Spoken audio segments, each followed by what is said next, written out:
We have with us Professor Abhay Karandikar, Director IIT Kanpur. He is also part of 5G High Level Forum. Sir, what is the status of 5G in India? So our 5G High Level Forum have already submitted the report. I was chairing the task force on the spectrum policy as well. So in that we have given certain recommendations to the government for the spectrum. So currently, before we really launch the 5G in India, the government has to take certain steps. For example, first thing is that the spectrum needs to be released for the 5G. Then certain regulatory measures for the 5G have to be put in place. And we also need to identify that what are the various verticals where 5G will be useful. So by understanding the requirements, we also need to develop use cases and set up a test bed. So work has begun in that direction, and I hope that in a year or two, we will be in a position to launch the deployment of 5G in the country. So different IITs have got different roles. Even IIT Kanpur has got a role in this overall 5G use cases that we are talking about. So what are the different roles of different IITs and what is the work that IIT Kanpur would be doing?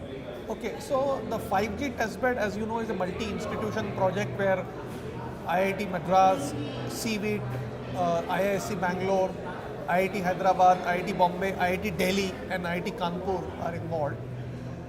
Most of these institutions are working on the RF and the physical layer and the radio part. When I was at IIT Bombay, ours was the only group in IIT Bombay which was looking at the software defined networking and the core network aspect. Okay. So I'm still continuing to work in that area on software defined networking and core networks part, because ours is the only group which is in the testbed is developing the core networking aspects. Right from the beginning, IIT Kanpur was already involved in Department of Electrical Engineering, the wireless communications faculty member. Their focus has been on the RF part, massive MIMO, and for that part, they are actively collaborating with IIT Madras and IIT Hyderabad, because the RF and the base station part will be really collaboratively developed with IIT Madras, IIT Hyderabad, CVIT, IIT Kanpur's efforts, and also the IISc Bangalore.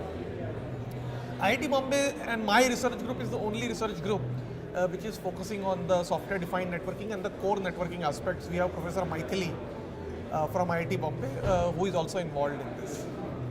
On the use cases, sir, do you see any agriculture related use cases or any rural related use cases in the overall scheme of things, because India is mainly dependent on rural economy or agriculture economy? Yes. To say. So we are viewing this 5G testbed as also a showcase for the deploying the rural broadband in the country. You know that low mobility large cell scenario was pushed from the Indian side into the IMT 2020, that is the official name of the 5G, and we believe that our testbed will be sort of the first demonstrator for that low mobility large cell rural broadband application scenario.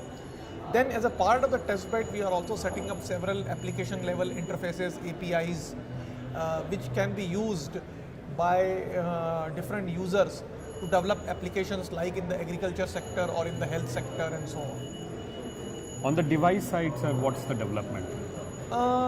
Actually, this testbed so some of the components, we will be buying off the shelf, and some of the components that we are developing. Right now, the objective of this testbed is not to develop a device like a mobile phone or something. We will be developing more like a CPE kind of a device. We'll be initially working with that and demonstrating the the algorithms and other aspects of the 5G. Then of course the technology pieces which will be there and the intellectual property which will be there, that can be either spin off as a startups to commercialize this, or that can be licensed to some companies which can then develop the actual base station and the phones and the network parts. Globally, what we are seeing is that majority of the launches which have happened are more towards the fixed side, and mobility is planned to happen in 2019 or later on. Correct, correct. So, where do you see India? So that is also our because as you know that in the Indian context we are really not looking for very high speed mobility right in the moment. Our requirement really is that to get a true broadband speed on the wireless. If you remember that in India fiber penetration to the home is very low, and most of the Indian population is going to get broadband primarily over the wireless, and therefore we need a very high throughput and good broadband performance over the wireless. And I feel the fixed 5G wireless systems will fill that gap. So from the Indian context, we really don't need high speed mobility as the first demonstrator in the beginning. So in that sense, you know, a fixed wireless system based on 5G will be the early demonstrator for the 5G. Sir, in case of 5G, what will be the role of the service provider? What would be the role of the vendor? What would be the role of the government? What would be the role of academics? And what would be the role of the app provider? You are talking of the testbed project? Yeah. So, in the testbed project, the government, of course, has given us the funding initially, and I hope the government will also enable us with, you know, spectrum license, experimental spectrum license, which will be required for R&D, etc. So that was also the part of our recommendations for the Spectrum Policy Task Force. We are open to work with the technology vendors to see that if some of their solutions can be either integrated or you know, they work with us to jointly develop some of the solutions. As far as the applications providers are there, as you know that once the testbed will be ready and we do initial demonstrators, this testbed will be made open to academia, which can use this testbed for the research purposes, and also this testbed may be used by others to develop, you know, applications which can test the power of the 5G systems. How do you plan to integrate the startup ecosystem with the 5G ecosystem so that the report talking about $1 trillion economy coming from 5G? Yeah, so I think happens? one of the objectives of this entire efforts by the government of India, both in terms of setting up the 5G high level forum and setting up the 5G testbed, and also initially, you know, setting up the TSDSI, working with the TSDSI becoming an organizational partner of 3GPP, playing a role at a global telecom standard level. All these efforts are meant towards catalyzing an ecosystem of Indian design and manufacturing system in the country. Okay. So that Indian requirements, Indian IPRs are taken to the global telecom standards through TSDSI.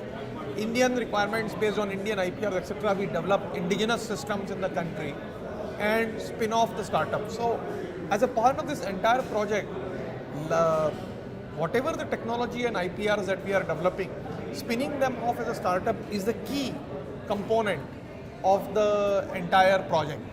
And I hope that we will have few startups coming out in the next couple of years, which will be based upon the technology which is developed as a part of this multi-institution project. Sir, on the technology side, what are the other things that IIT Kanpur is doing apart from 5G that you talked about? On the so we have a Department of Electrical Engineering and Computer Science which are generally involved in the ICT field. So we have been working on various aspects of the wireless communications in the electrical engineering department. And the Department of Computer Science is focused on cyber security and network security in a very big way. I think IIT Kanpur is one of those IITs which have the expertise in cyber security. I don't think of that level. Okay. So we are very matured, and IIT Computer Science department is also involved in a project, in a national project on developing a prototype for national blockchain, which has been sponsored by the National Cyber Security Coordinator. So together with electrical and computer science, we span the gamut of both the RF physical layer radio part as well as the network security aspects. Government has come up with a lot of programs like Digital India, Startup India, Make in India. What's your comment and how has been the progress, sir? No, so I think the objectives of all these projects like Digital India, Make in India, Startup India is really to catalyze an ecosystem of Indian design manufacturing, making the country in some sense self-reliant so that it leads to the economic prosperity of the nation. And some key policy initiatives have been taken, as I told you, that setting up, as far as just the small telecom domain is concerned, setting up the 5G high-level forum, initiating certain measures, sponsoring the project of the 5G testbed, are all small efforts, but very, very important, significant efforts in that direction to catalyze this thing. Also, the several policy initiatives have taken up which encourages both the domestic as well as multinational manufacturers to set up their design and manufacturing houses in the country for meeting the local needs, and this will also create to more employment generations. So in that sense, I hope that all these places, once they come together and fall in place, this will lead to a overall growth in the economy. Thank you.